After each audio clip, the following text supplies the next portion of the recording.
It was exactly 11:42 at night. On a rainy Tuesday, the heavy silence of that 50-room mansion was finally, beautifully broken. Victoria controlled a $40 billion empire, but she froze instantly at her massive desk. It wasn't an intruder, nor some late-night panic call about a collapsing corporate merger. It was something her billions could never buy, a sound missing for over 2 long years, real laughter. Her little girl's laughter. Hands shaking, she opened the security feed, convinced her grieving mind was playing a cruel trick. But the glowing monitor showed a truth so beautiful. It completely shattered the cold, perfect world her money had built. Her massive estate swallowed 400 acres of heavily guarded, empty land in upstate New York. From the gates, the house looked like a flawless architectural masterpiece. A cold, untouchable fortress of towering glass, steel, and imported marble. But step inside and it felt like a tomb. We both know the type. Billionaire CEO Victoria Kensington built this cold palace just to hide. At just 38, she was a titan. Boardrooms from Wall Street to Tokyo knew her as a woman of ice. She closed massive billion-dollar deals without blinking once, tearing down rival companies with cold precision. Yet all her power was just armor, meant to bury the agony of a devastating tragedy. 2 years ago, a horrific crash on Interstate 95 completely shattered Victoria's seemingly perfect life.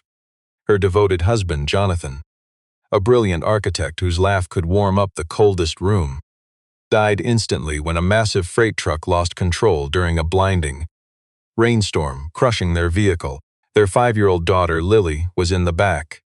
Lily walked away without a scratch, but the mental trauma was utterly devastating. The sweet, energetic little girl who once sang at the top of her lungs was entirely lost in that pile of twisted metal. Since that terrible night, Lily had refused to speak a single word. She never cried and she never ever smiled. She became a ghost in her own home, offering only blank stares and quiet nods. Victoria threw endless millions of dollars at the problem, hiring elite neurologists, famous trauma therapists, and every expensive specialist she could find. She even turned a whole wing of the mansion into a high-tech therapy clinic. But nothing worked. Let's face it, fancy medical terms were just expensive excuses for a mother's total helplessness. Eaten alive by grief and heavy guilt for missing that drive, Victoria buried herself completely in her empire. Since her wealth couldn't heal her child, she chose to conquer the business world instead. She became a distant parent, funding absolutely everything from afar. Yet she remained completely unable to face the quiet, broken shell of her daughter. Lily was left to a revolving, highly paid army of elite nannies. Tutors and therapists came and went, but nobody stayed for long. The suffocating silence of that giant house was simply too much for them to bear. Then came Thomas Bennett. He wasn't some high-priced specialist hired to heal Lily. He was hired simply as the estate's new head groundskeeper. Victoria's personal assistant handled all of his hiring. Seeing only a quiet 34-year-old single dad who had good landscaping references. All he really needed was a basic place to stay. So Victoria signed the papers, letting Thomas and his 5-year-old son, Leo, move into the tiny gatehouse on her massive estate. To her, this worker was just a nameless extra in her wealthy, lonely life. Looking down from her luxury office, she only saw a silent, working shadow. A quiet, broad-shouldered man with calloused hands and deeply sun-baked skin. He wore heavy flannel shirts daily, completely ignoring the brutal summer heat. Often his little boy, Leo, tagged along right behind him, carrying a toy or playing in the dirt. For 3 long months, the billionaire and her groundskeeper never spoke a word. He kept her massive gardens flawless. She kept her global empire running. Money divided them, completely masking the heavy, silent grief they both carried. But stick with me, a quiet, priceless shift was happening on those lawns. While expensive nannies hid indoors, her silent, unsmiling daughter Lily began wandering outside alone. She would stand near the freshly cut grass, silently watching the man work. Thomas never chased her away. He did not fake those pitying smiles like her expensive therapists always did. He just worked, gently offering her a flower bulb or pointing out a ladybug.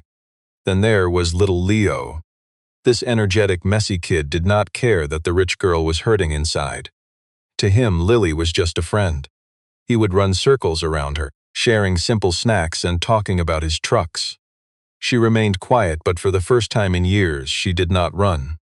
Victoria missed all of this. Locked in her glass office fighting corporate wars, she was blind to the healing happening right downstairs. She truly believed that this cold, lonely, expensive fortress she built was her only way to survive. But we are about to see those costly fortress walls crash down. It happened on a Tuesday just before midnight.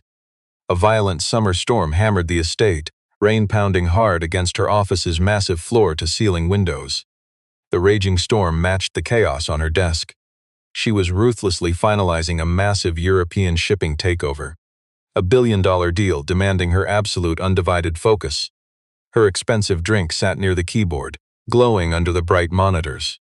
Next to her phone was the expensive security hub, a state-of-the-art system watching the property, streaming high-definition video and audio from 90 cameras straight to her desk.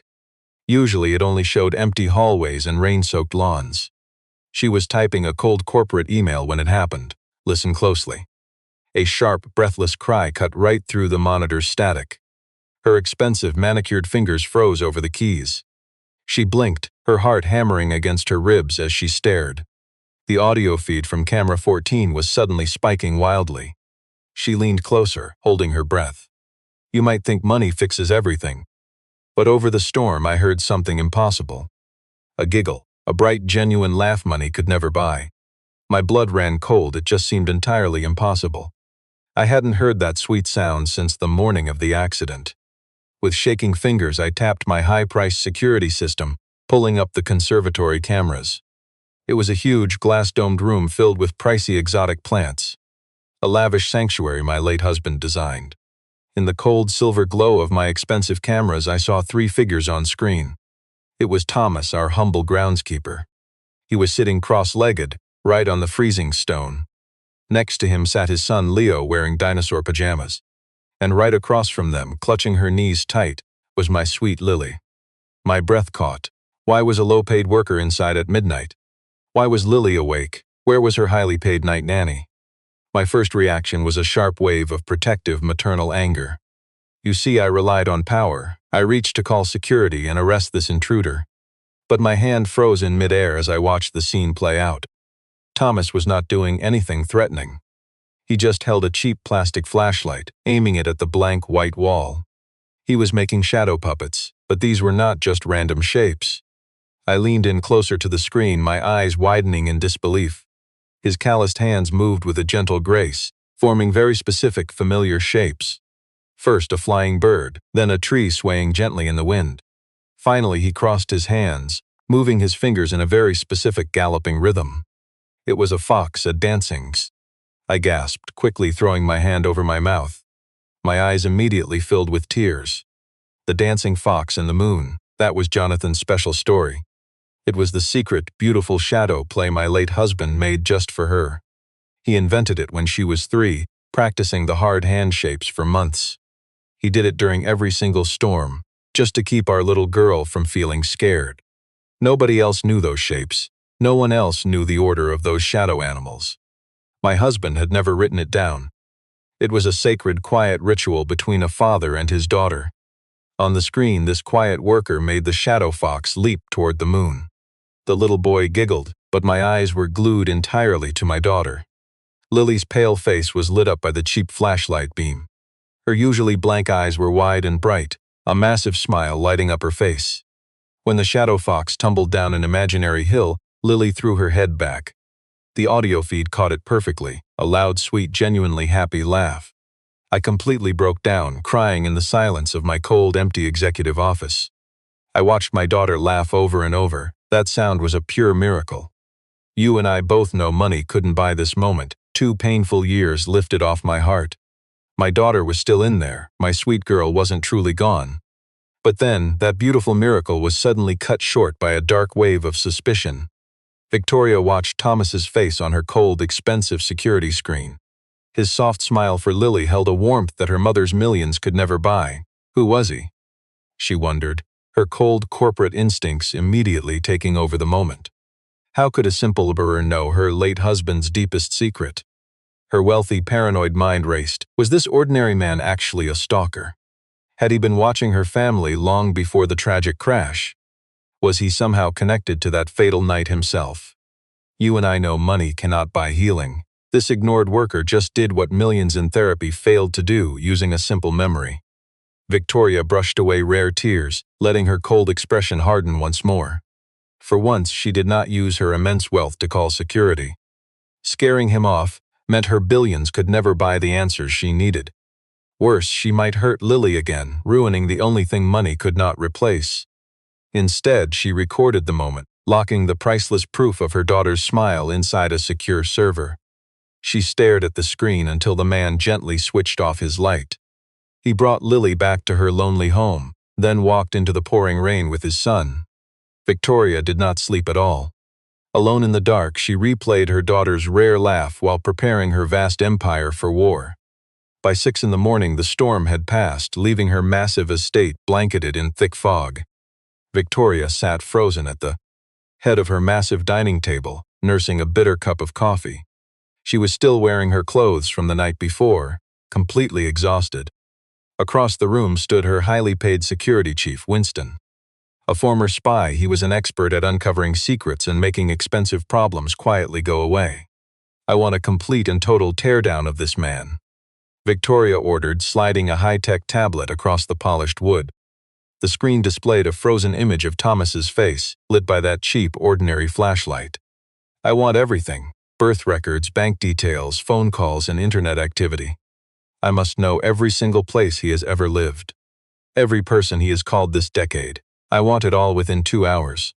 Her elite guard did not ask questions. He took the device and immediately left the room. "Stick with me here." Those 2 hours were Victoria's absolute longest yet.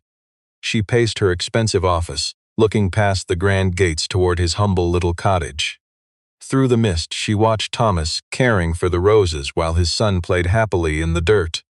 He looked completely harmless, but let's be honest, her deep-seated corporate paranoia refused to believe it. In her elite world, everyone always had an angle. Everyone wanted a highly profitable slice of her massive empire. At 8:15 in the morning, Winston returned, completely losing his usual calm composure. He looked visibly shaken as he dropped a thick file onto her expensive wooden desk. "You were completely right to be suspicious, Miss Kensington," Winston whispered quietly. "The man in your garden is no ordinary groundskeeper, and his name is not Thomas Bennett." Victoria snatched the folder, tearing it open. "Who is he? His real name is Thomas Holden." Winston nervously explained that Bennett was his late mother's maiden name. "He used it to cheat your expensive security checks, which were apparently far too weak. I will deal with human resources. Forget the corporate excuses, Winston. Just tell me about Holden." 5 years ago, my investigator Winston told me, tapping a document. "Thomas Holden was a top pediatric trauma surgeon at St. Jude's Hospital. He was a medical prodigy, fully certified and highly decorated." I could only stare at the photograph pinned to his old medical license. A younger, clean-shaven Thomas stared back in scrubs, smiling with absolute confidence. "A surgeon. You and I know money cannot buy pure devotion, so why is he planting my tulips?" "He lost his medical license 2 years ago," Winston whispered, his voice dropping low. "Victoria, he lost it exactly 2 years, 4 months, and 16 days ago. My blood ran cold. That was the exact date of our horrific accident." I looked up at Winston, a heavy dread tightening in my chest. "Tell me." "The night of that deadly crash on Interstate 95, Winston began gently. "Doctor, Holden was heading home after working a brutal double shift.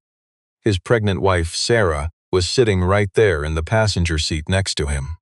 They were directly behind your husband's vehicle when that massive freight truck lost control. The air completely left my lungs and my hands tightly gripped my mahogany desk. Holden did not just stand by," Winston continued. "When the vehicles crashed, your husband's SUV flipped over the barrier and caught fire. Holden slammed on his brakes. He told Sarah to stay back and call 911, then bolted toward the burning wreckage." Winston reached deep into the folder and pulled out heavily blacked-out police reports and fire department logs. "The story our high-priced lawyers fed you was that rescue crews arrived in time to save Lily. But those emergency crews arrived far too late for Jonathan. It was a complete fabrication by our crisis PR team to minimize corporate liability. because the massive freight truck that caused the crash was secretly operated by one of our own subsidiary shell companies. A sickening wave of heavy guilt and nausea washed over me. My immense wealth caused the crash, and my high-priced attorneys lied to my face? The real truth, Victoria, Winston said softly, is that those rescue trucks were delayed by the storm. Dr. Holden was entirely alone out there. The vehicle doors were completely jammed shut. Holden shattered that rear window glass using nothing but his bare hands. He crawled directly into that burning vehicle. He found little Lily pinned under the seat. It took 4 agonizing minutes to free her. During those minutes, he suffered brutal third-degree burns up both of his arms. I gasped as it hit me why Thomas always wore thick flannel in the blazing summer heat. He was covering his scars. He pulled Lily free and carried her to the grassy shoulder. Winston said. He performed emergency triage, safely stabilizing her fragile spine. While he was doing all that, he kept talking to her so she would stay awake. He saw her crying in pure terror from the raging storm and the encroaching flames. The police reports note a witness saw Holden making hand puppets against the side of an ambulance, just to distract my little girl while they waited for the real paramedics to finally arrive. He must have noticed Jonathan doing that to comfort Lily in our car right before the crash. By now, warm tears were spilling freely down my face. This forgotten man, whom nobody cared about, ran into a furnace just to save my baby. He kept her alive. You and I know money cannot buy a miracle. Why did I not know? I choked out, slamming my fist hard onto my expensive mahogany desk. Why was he not given a medal? Why is he pulling my weeds for pocket change? Winston's expression filled with genuine regret, because of what happened next. As Holden pulled Lily out, a drunk driver, blinded by rain and smoke, smashed through the police barricades. That driver crashed directly into Holden's parked car. The office went dead silent. Victoria forgot how to breathe. His pregnant wife, Sarah, died instantly, Winston whispered. Their unborn baby was lost too. Holden lost his whole life while he was busy saving your daughters. Victoria collapsed into her high-priced leather chair, hiding her face. A desperate cry of pure shock and horror tore from her throat. You and I know money cannot buy back a life. She felt her entire world collapse. What about Kensington Industries? Victoria choked out through her tears. What did we do? Our corporate legal team only saw a liability nightmare. Winston admitted, looking utterly defeated. If people found out a hero lost his family because our company truck caused the crash, the massive payouts would have ruined our logistics division. So our lawyers pressured the medical board. They completely flipped the story. They blamed Holden for being reckless, claiming he moved victims and blocked emergency services. They drowned him in lawsuits and stripped away his medical license. They destroyed his entire life just to shield our corporate stock price. Victoria stared at the security screen, watching Thomas work down in the garden. He was actually smiling as his little boy Leo sprayed him with water. Think about it. This ignored man sacrificed his family, career, and name just to rescue Lily. And the billionaire's empire paid him back by crushing his soul to dust. He didn't come here to garden. Winston muttered, instinctively resting his hand on his gun, a cold habit of his trade. He slipped past our high-tech security. He got right inside your home. A ruined man with nothing left to lose, crushed by your power. Miss Kensington, he is here for revenge. I must detain him immediately. No, Victoria screamed, springing to her feet. Do not touch him. She turned her eyes back to the glowing monitor. She pictured the quiet tenderness in his eyes when he looked at Lily last night. He did not sneak into the glasshouse to harm her. He did it just to make her smile. He was only a shattered soul, watching over the single life he saved on his darkest night. Ignoring her head of security, Victoria stormed toward the grand office doors. The cold, wealthy CEO was gone. A mother owing a debt of blood and life had finally opened her eyes. Where are you heading? Winston demanded, his voice tense. To destroy my own corporate empire, Victoria declared, her eyes burning with resolve, and beg for his forgiveness. The massive, expensive doors of the mansion swung wide open, and the billionaire walked out into the freezing morning air. She still wore her elegant designer trousers and expensive silk blouse from last night. Her bare feet had simply slipped into a pair of cheap rubber boots. Heavy fog drifted around her priceless marble statues and trimmed hedges like thick smoke.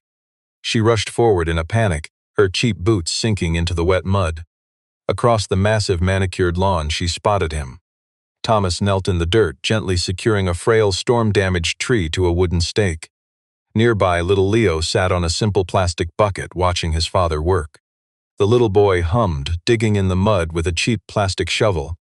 A billionaire approached, but all her massive wealth couldn't quiet her heavy steps.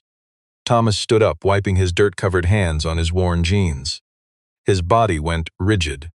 He saw her swollen eyes. No amount of corporate power could hide her brokenness. He knew right away she had seen the hidden footage. "Leo," Thomas murmured, his voice incredibly steady, "go inside the gatehouse and wash up. I will be right there." The 5-year-old gave the wealthy CEO a priceless smile, then ran toward the cottage. Thomas faced her silently. He offered no fake corporate apologies or excuses.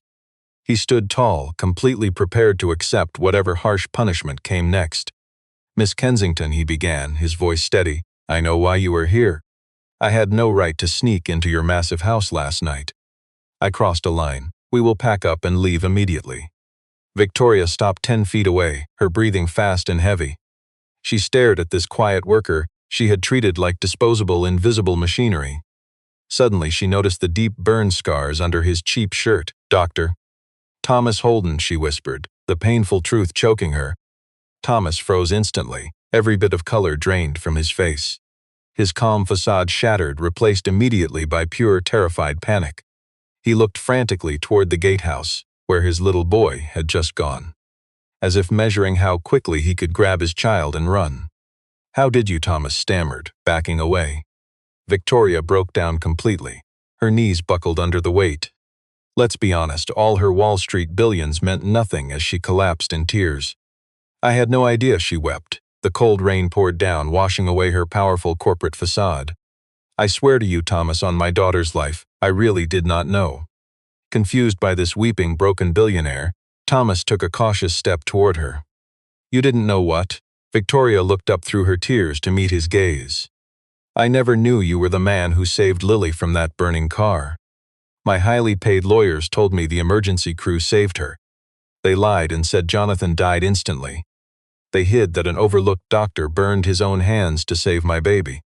They never even told me your name."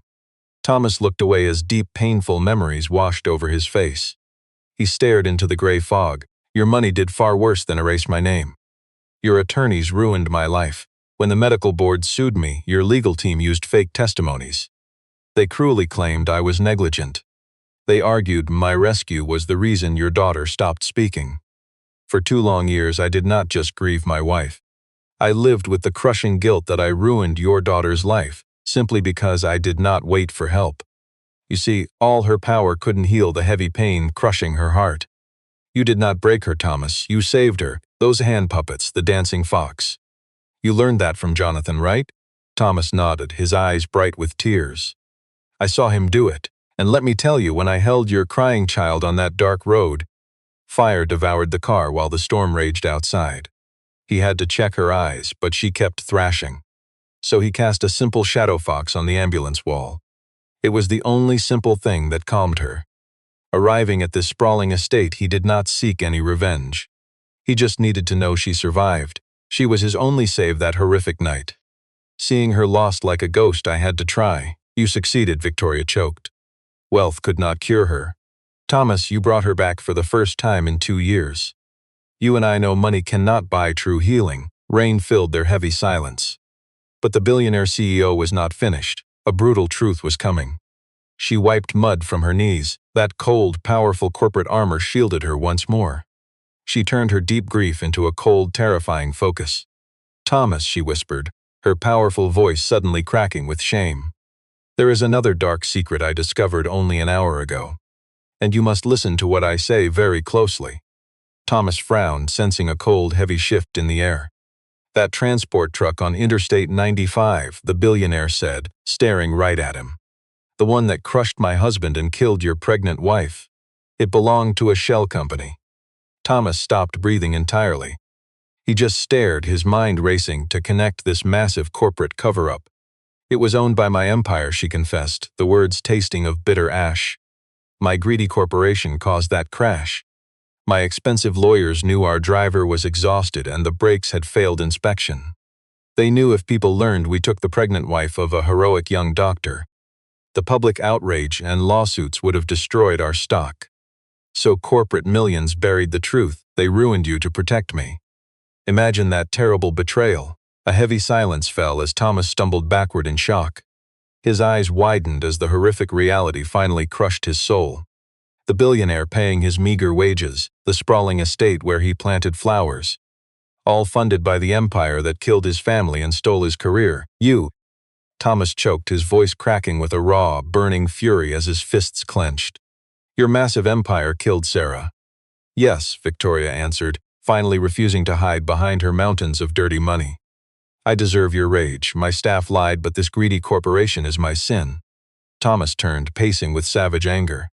He ripped a heavy wooden stake from the soil, letting out a raw, guttural scream, and hurled it into the thick gray fog.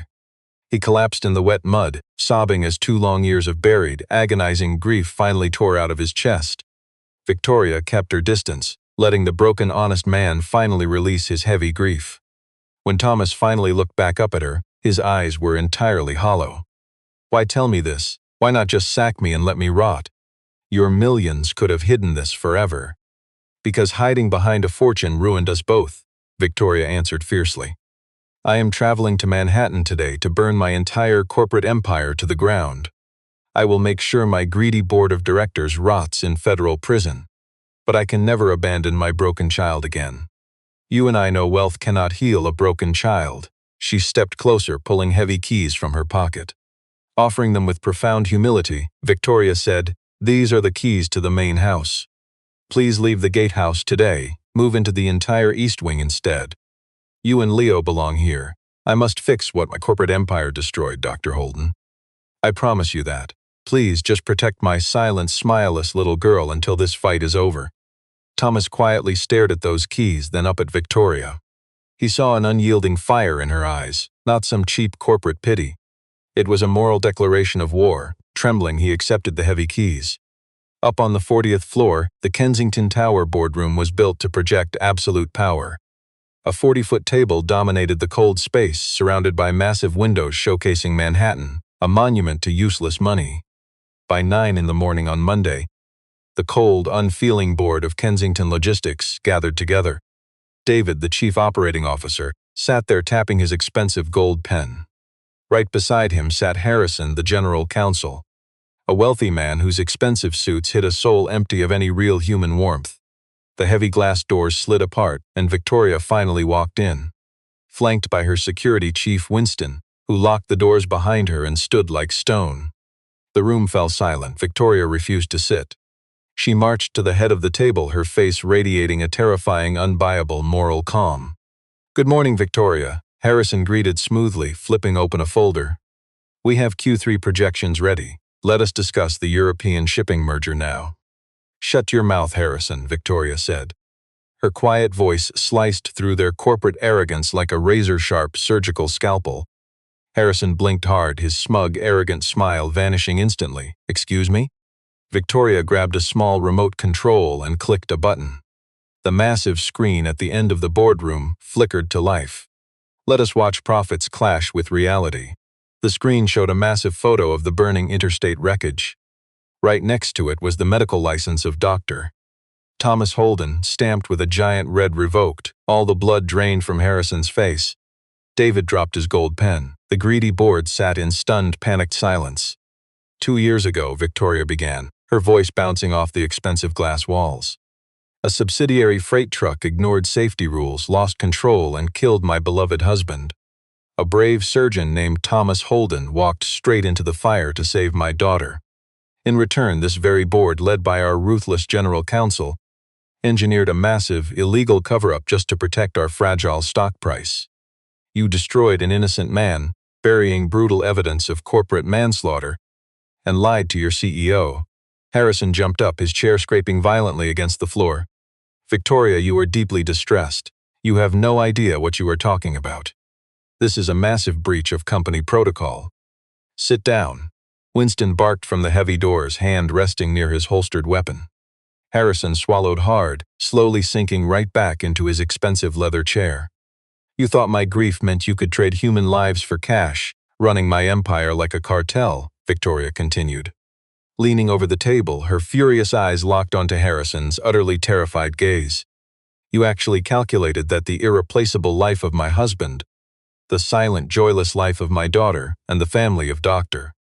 To those elites, human lives were just acceptable losses on a balance sheet. Victoria, be reasonable, David begged, sweating through his expensive designer suit. If this leaks, our multi-billion-dollar stock is going to tank. The feds will investigate everything, and our massive logistics empire will be completely ruined. It will ruin your wealth, but Victoria just smiled a cold, knowing smile. David, you still think your power actually matters, she whispered. I do not care about the money. She calmly pressed a button on the remote. The massive screen shifted, exposing a long list of incriminating email receipts. 30 minutes ago, Victoria stated calmly. Winston and I dumped the legal department's entire highly encrypted server. We sent Harrison's secret messages about the crash straight to the Department of Justice, the Securities and Exchange Commission, and the New York Times editorial desk. Total chaos erupted as the wealthy executives leaped up, screaming in sheer panic. Harrison lunged to grab his phone, but Winston stepped forward, shaking his head. This building is locked down, Victoria yelled over the panic, her voice ringing with absolute authority. The FBI is already waiting downstairs. They hold warrants for corporate fraud, witness tampering, and even manslaughter. Your wealth cannot save you. You are leaving in handcuffs. Harrison stared back at Victoria with eyes full of pure, unadulterated venom. You just destroyed your family legacy. You burned your own empire down. No, Harrison, she replied, turning away as police sirens wailed from the city streets far below their ivory tower. I am only clearing away the wreckage. Stick with me. 6 months later, her massive estate had transformed entirely. The cold, suffocating silence of useless luxury was finally gone. Heavy velvet curtains were pulled wide open, letting warm sunlight flood the expensive marble floors. Her pristine lawns were now happily littered with cheap, bright plastic toy trucks, stray soccer balls, and messy, muddy footprints. Victoria sat quietly on a stone bench inside the bright East Conservatory. The tailored power suits were gone. She wore a simple sweater and a messy bun. She read a novel, sipping warm tea and watching the beautiful chaos. You and I know true healing cannot be bought with money. Her massive logistics empire barely survived the sweeping legal purge. Victoria stepped down as chief executive, taking a quiet chairman role while the business restructured. She willingly cashed out a massive portion of her personal stock, pouring those billions into a brand new pediatric trauma foundation named after the victims. And the chief medical director was none other than Dr. Thomas Holden, his medical license fully and publicly reinstated by the Apologetic State Board. Got you, a young voice yelled. Little Leo, covered head to toe in dirt, sprinted past her bench with a stuffed bunny. Quick little footsteps chased right behind him, yelling, Leo, give it back. Victoria lowered her book, a genuine, priceless smile appearing. It was her daughter, Lily. The girl was actually running, cheeks flushed with life, eyes bright and fully focused. Her voice sounded a little raspy from years of silence, but it grew stronger daily.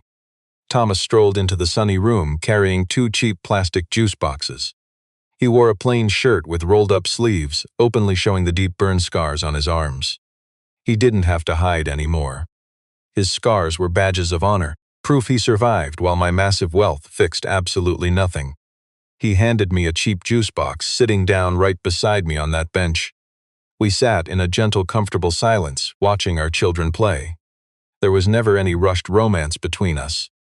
No corporate power could heal our deep wounds, but sincerity forged an unbreakable bond.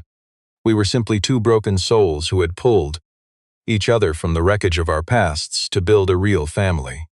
She read a whole page of her book aloud this morning, Thomas whispered softly. His eyes watched my Lily tackle Leo, giggling hysterically while reclaiming her stuffed rabbit. Her expensive therapist says she is light years ahead of expectations, I told him. I looked at Thomas with deep, silent gratitude. But she still begs for those shadow puppets whenever it rains. Thomas chuckled, a warm sound. I'm running out of animals, Victoria. I had to invent a dancing hippopotamus last night. It honestly just looked like a potato. I laughed, resting my head against the cold stone wall, feeling the sunlight warm my face. Suddenly, my daughter stopped wrestling with Leo. She looked over at our bench, her bright little eyes locking right onto Thomas. Scrambling to her feet, she ran over and grabbed his calloused, scarred hand. "Thomas!" she demanded, her voice ringing clear with the beautifully bossy tone of a happy child. "Do the fox again." Thomas looked at me. I nodded back, my eyes shining with tears of pure joy. He turned back to Lily, raising his hands. His rough fingers slid perfectly into place. My money failed, but his simple sincerity finally melted the ice. Our cold corporate fortress was finally a real home. What a journey. You and I now know the truth. True healing happens quietly, away from the money. And no massive fortune can ever heal a child like simple, sincere human connection. Tell me, would you walk away from a financial empire to save your child?